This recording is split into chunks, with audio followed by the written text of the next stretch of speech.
اعوذ باللہ من الشیطان الرجیم بسم اللہ الرحمن الرحیم وابتلوا الیتامی، اور یتیموں کو آزماتے رہو۔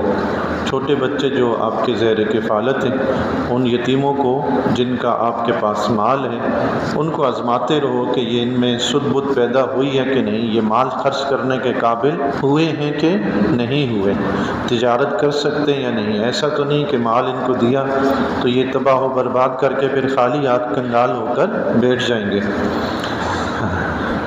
اور اس کے آزمانے کا طریقہ یہ ہے کہ کبھی کبھار تھوڑا بہت مال دے کر اس کو بھیج دیا تجارت وغیرہ کرنے کے لیے، کسی بھی کام کاج کے لیے، کہ بھئی یہ تم خود اپنی مرضی سے کر کے لاؤ، تاکہ اس سے پتہ چل جائے کہ یہ کتنی سد بد رکھتا ہے، سمجھدار ہوا ہے کہ نہیں ہوا۔ یہ صرف یتیم کی ہی بات نہیں ہے، اپنے چھوٹے بچے جو ہوں نا، ان کو بھی آزماتے رہو اور ان کو بھی طریقے سکھاتے رہو۔ غالباً حضرت حسن بصری رحمۃ اللہ علیہ سے کسی نے پوچھا کہ یتیم کی تربیت کرنے کے لیے اسے مار سکتے ہیں؟ تو آپ نے فرمایا جس بات پہ آپ اپنی اولاد کو مار سکتے ہیں، اس پر یتیم کو بھی مار سکتے ہیں۔ تربیت کے لیے یہ ضروری ہے، تربیت کرنے کے لیے یہ ضروری ہے۔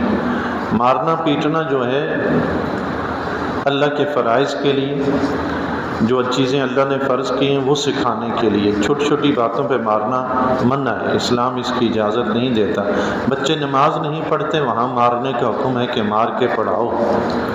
ہم بچوں کو نماز پہ تو نہیں مارتے، البتہ وہ اگر گھر کے کام کاج نہ کریں یا گھر والوں سے بدتمیزی کر دیں، یہ بدتمیزی کرنا بھی بری چیز ہے، یہ آداب سکھانا گھر والوں کی ضروری ہے۔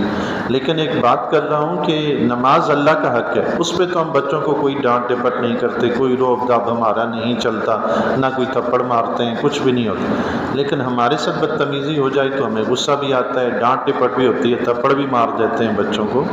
تو ہمارا حق کیا اللہ کے حق سے زیادہ ہے؟ یہ ہمارے لیے لمحہ فکری ہے۔ افسوس ہے ہمیں اپنی ذات پر کہ ہم اپنے لیے تو اپنے بچوں کو سب کو ڈانٹ ڈپٹ کر لیتے ہیں، لیکن اللہ کے لیے ہم کچھ بھی نہیں کرتے۔ تو بچوں کو آداب سکھانا، ایک حدیث شریف میں آقا علیہ الصلوۃ والسلام نے فرمایا والد کی طرف سے اپنی اولاد کے لیے سب سے بہترین تحفہ اس کو حسن اخلاق اور آداب سکھانا ہے۔ باقی ہم گفٹ وغیرہ بچوں کو تحفے تحائف دیتے ہیں نا، جتنے مرضی دے دیں، لاکھوں کروڑوں کے دے دیں، ان کا وہ فائدہ نہیں جو فائدہ حسن اخلاق سکھانے کا ہے، جو فائدہ دینی آداب سکھانے کا ہے۔ اس لیے اللہ کے نبی علیہ السلام نے فرمایا والد کی طرف سے بچے کو ادب سکھانا بہترین تحفہ ہے، سب سے بہترین تحفہ۔ اللہ تعالیٰ یہ تحفے ہمیں اپنے بچوں کو دینے کی توفیق عطا فرمائے۔ تو فرمایا یتیم جو تمہارے ذیل کفالت ہے، جس کا مال ہے، اس کو تم آزماتے رہو کہ وہ اپنا مال سنبھالنے کے قابل ہوا ہے کہ نہیں، حتی اذا بلغ النکاح، یہاں تک کہ جب وہ نکاح کے قابل ہوں، اس عمر کو پہنچ جائے، نکاح کی عمر کو۔ نکاح کی عمر بالغ ہونے کی، بلوغت ہونے کی عمر کیا ہے؟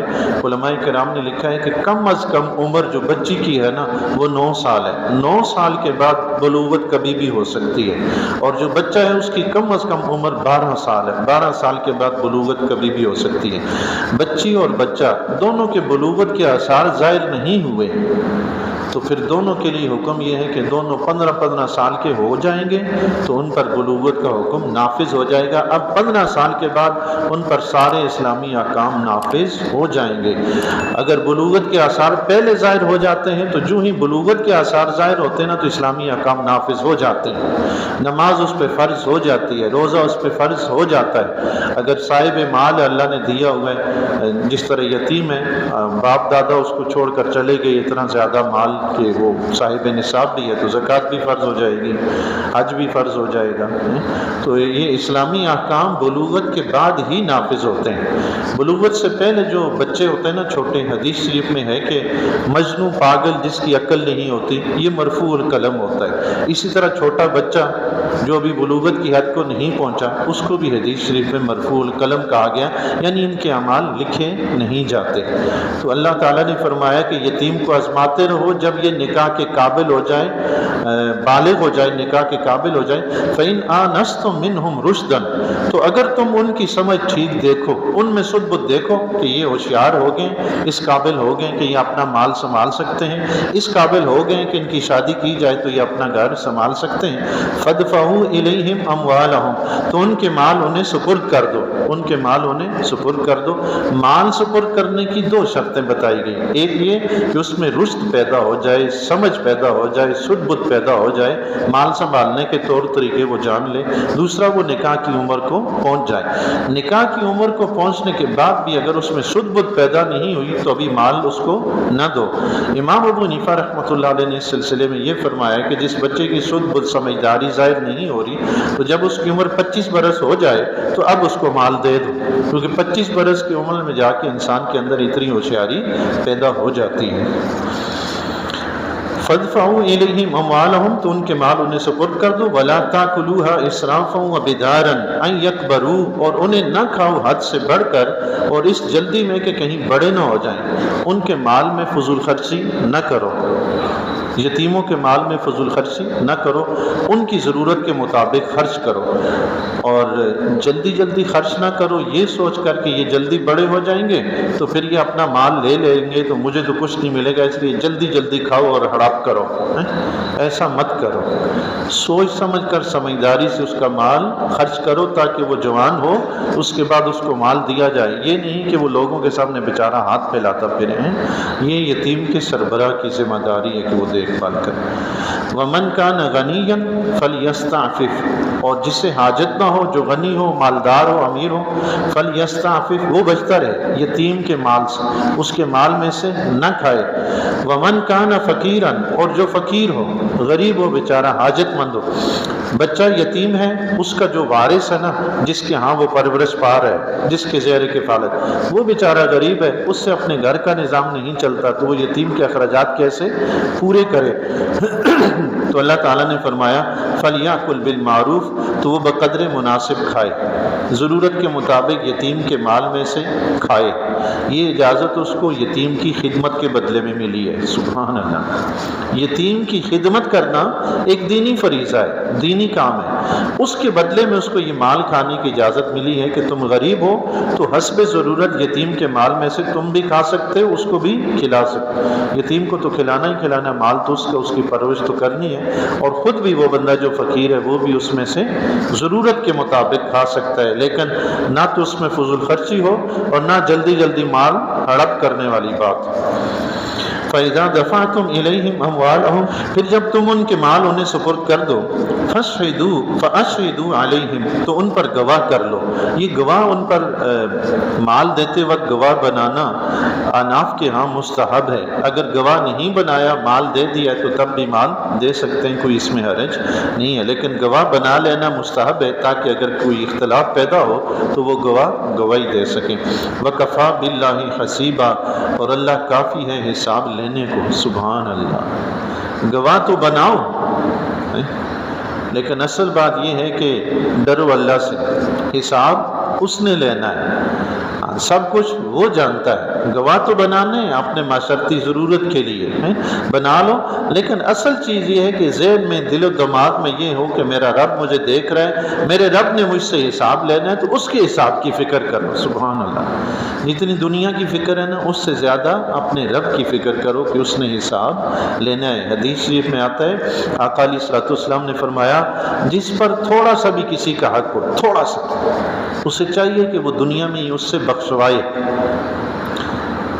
اس سے پہلے کہ وہ دن آ جائے، حساب کا وہ دن آ جائے جس میں نہ درہم ہوگا نہ دینار، یعنی اس وقت وہ دن صرف حساب کا ہوگا۔ اب تم لین دین کر کے ایک دوسرے کے حق حقوق معاف کروانا بھی چاہو گے تو معاف نہیں ہوں گے۔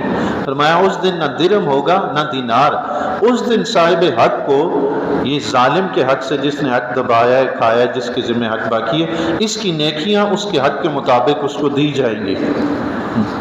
بزرگان دین نے لکھا ہے کسی نے ایک درہم بھی اگر کسی کا دبایا ہے نا ظلمن، تو اس کو 700 نمازیں اس کی دی جائیں گی۔ استغفر اللہ معاذ اللہ او کما قال۔ اب ایک بندے نے اگر کسی کا 1 درہم ہڑپ کیا ہے، 700 نمازیں زندگی کی گئی تو 700 پڑھی ہوں گی کیا؟ وہ تو اگر 2-4 درہم والے آگے 5-10 لوگ آگے تو نمازیں تو ساری گئی ادھر، صدقہ خیرات تو گئے سارے ادھر، پیچھے کیا بچے گا؟ اللہ کے نبی علیہ السلام نے فرمایا اس کی نیکیاں صاحب حق کو دی جائیں گی، اگر اس کی نیکیاں ختم ہو جائیں گی تو پھر صاحب حق کے گناہ اس کے سر پہ ڈالے جائیں گے۔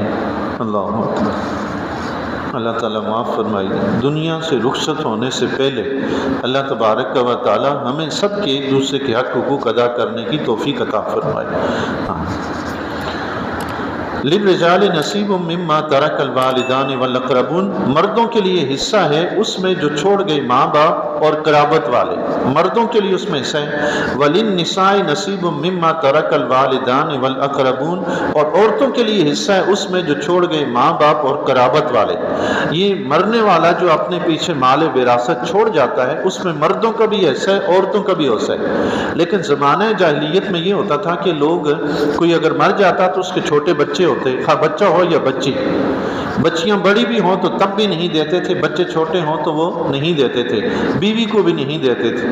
بیوی اور بچیاں جتنی بھی عمر کی ہوں ان کو وراثت میں حصہ دیتے ہی نہیں تھے، اور بچے بھی اگر چھوٹے ہوں کم عمر ہوں تو ان کو بھی حصہ نہیں دیتے تھے، سارا مال دوسرے ہڑپ کر جاتے تھے۔ اس آیت کے شان نزول میں مفسرین نے لکھا ہے، حضرت اوس بن صامت رضی اللہ تعالیٰ عنہ جب ان کا انتقال ہوا تو ان کے 2 چچا زاد بھائی تھے، 3 بیٹیاں تھیں، 1 بیوی تھی، تو جو 2 چچا زاد بھائی تھے نا، سارا مال انہوں نے قبضہ کر لیا۔ اب ان کی جو بیوی تھی، وہ ان کی بیوی اور بیٹیاں حضور علیہ الصلوۃ والسلام کی خدمت میں حاضر ہوئی کہ یا رسول اللہ یہ ماجرا ہے۔ تو آقا علیہ الصلوۃ والسلام نے فرمایا میں انتظار کرتا ہوں کہ اللہ حکم نازل فرمائے۔ اس وقت اللہ تعالیٰ نے یہ حکم نازل فرمایا کہ جو مر گیا اس کی وراثت میں، اس کے ترکہ میں مردوں کا بھی حصہ ہے، عورتوں کا بھی حصہ ہے۔ سبحان اللہ، سب کا حصہ ہے، صرف مرد ہی مالک نہیں بنیں گے۔ لیکن ساتھ حضور علیہ الصلوۃ والسلام نے فرمایا ابھی اس کا مال تقسیم نہیں کرنا، اس کا ترکہ تقسیم نہیں کرنا، کیونکہ لڑکیوں کا حصہ ابھی بیان نہیں ہوا۔ تو حضور علیہ الصلوۃ والسلام نے مزید انتظار فرمایا۔ اسی صورت میں آگے آیت آ رہی ہے، اس میں اللہ تبارک و تعالیٰ نے سب کے حصے مقرر فرما دے۔ یوصیکم اللہ فی اولادکم، اللہ تعالیٰ تمہاری اولاد کے متعلق تمہیں وصیت فرماتا ہے۔ آگے آیت آ رہی ہے، اس میں سب کے حصے بیان ہوں گے، ماں باپ کا حصہ، بیٹوں کا حصہ، بیٹیوں کا حصہ بیان ہوگا۔ تو حضور علیہ الصلوۃ والسلام نے پھر حضرت اوس بن صامت رضی اللہ تعالیٰ عنہ کی زوجہ تھی نا، ان کو کل مال میں سے 8واں حصہ دیا، اور جو ان کی بیٹیاں تھیں ان کو کل مال کے 2/3 حصے ان بچیوں کو دیے۔ آج بھی صورتحال یہ ہے کہ جی اکثر و بیشتر لوگ اپنی بہنوں کو یا بیٹیوں کو حصے وغیرہ نہیں دیتے۔ بس اوقات تو ماں باپ ہی جو ہے نا وہ سارا کچھ بیٹوں کو دے کے چلے جاتے ہیں، بیٹیوں کو پوچھتے ہی نہیں۔ زندگی میں اگر کوئی تقسیم کرنا چاہتا ہے نا تو زندگی میں اس کو اللہ کے نبی علیہ السلام کی جو وصیت ہے، نصیحت ہے کہ بیٹا ہو یا بیٹی سب کو برابر رکھو۔ وہ جو تقسیم کاری ہے نا کہ بیٹی کو آدھا اور بیٹے کو دگنا، یہ اس کے مرنے کے بعد۔ جب وہ زندہ ہے تو جیسا حق بیٹے کا اس پر ہے ویسا ہی بیٹی کا بھی اس پر حق ہے۔ اپنی زندگی میں تقسیم کرتا ہے تو برابر برابر کرے، ایسا نہ کرے کہ بیٹی کو کم دے اور بیٹے کو زیادہ، اس سے تو بیٹی کا دل دکھے گا۔ مرنے کے بعد وہ چلا گیا تو پھر اللہ نے ان کے حصے مقرر فرمائے کہ بیٹی کو اتنا ملے گا، بیٹے کو اتنا ملے گا۔ اپنی زندگی میں ہر شخص اپنے مال کا وارث ہے، مالک ہے، جیسے چاہے وہ خرچ کر سکتا ہے، لیکن مستحب طریقہ یہ ہے کہ اگر بیٹوں اور بیٹیوں میں تقسیم کرتا ہے تو برابر برابر تقسیم کرے، ورنہ اس شخص کو حق حاصل ہے کہ وہ اپنا مال کہیں اللہ کے راستے میں خرچ کرنا چاہتا ہے کر سکتا ہے، کہیں بھی کچھ کرنا چاہتا ہے وہ کر سکتا ہے، لیکن یہ بھی اس میں بھی شریعت نے پسند اس کو کیا ہے کہ ایسا نہ ہو کہ سارے کا سارا مال کہیں فی سبیل اللہ دے دیا اور پیچھے جو اولاد وغیرہ تھی، بیوی بچے، وہ بیچارے کنگال بیٹھے پریشان رہ گئے۔ اللہ تعالیٰ ہم سب کو جی ایک دوسرے کے حق حقوق ادا کرنے کی توفیق عطا فرمائے۔ مسائل دونوں طرف سے پیدا ہو جاتے ہیں، اولاد جو ہوتی ہے بگڑ جاتی ہے، ماں باپ کی فرما برداری کرتی نہیں، تو پھر ماں باپ جلال میں آ کے، غصے میں آ کے ان کو معروم کر کے سب کچھ ادھر ادھر اڑا دیتے ہیں تاکہ ان کو کچھ ملے گی۔ اولاد کو بھی چاہیے کہ وہ اپنے ماں باپ کے حق حقوق ادا کرے، ان پر بھی تو فرض ہے نا۔ جس طرح ماں باپ پر فرض، ان پر فرض، جس طرح اولاد پر فرض اسی طرح ماں باپ پر بھی فرض ہے۔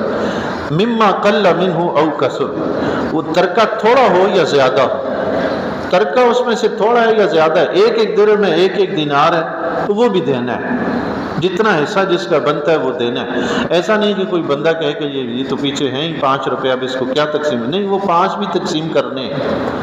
کسی کے 4 آنے حصہ بنتا ہے تو وہ 4 آنے اس کو دینے ہیں، نہیں دیں گے تو کل قیامت کے دن اللہ کے ہاں مجرم ٹھہریں گے۔ آج جو اپنے بہنوں کے حصے دبا لیتے ہیں نا، کل قیامت کے دن وہ اللہ کو کیا منہ دکھائیں گے۔ کئی بیچاروں کے واقعات باتیں سننے کو ملتی ہیں، بہنیں بیچاری سر چھپانے کو چھت نہیں ہے، اور بھائیوں نے بلڈنگیں بنائی ہوئی ہیں اور عیاشیاں کرتے ہیں، معاذ اللہ، استغفر۔ وہ بیچاریاں مانگتی بھی رہتی ہیں، دیتے ہی نہیں ہیں، اور بس اوقات بہنیں بیچاری تو اتنی رحم دل ہوتی ہیں وہ بھائیوں کے پاس آتی ہی نہیں مانگنے کے لیے۔ نصیبا مفروضہ، اندازہ باندھا ہوا، یہ حصہ فرض کیا ہوا ہے، یہ حصے اللہ کی طرف سے فرض ہیں۔ آگے جو آیت میں آئیں گے جس ترتیب سے جو حصے اللہ نے مقرر فرمائے یہ تمہارے اوپر فرض ہیں، اللہ نے فرض کیے ہیں۔ جو چیز اللہ نے فرض کر دی ہے اس سے ہم ہاتھ کھینچ نہیں سکتے، اگر کھینچیں گے تو جس رب نے فرض کیا وہ پوچھنا بھی جانتا ہے۔ اللہ تبارک و تعالیٰ سے دعا ہے جی، اللہ تبارک و تعالیٰ ہمیں تمام حقوق ادا کرنے کی توفیق عطا فرمائے۔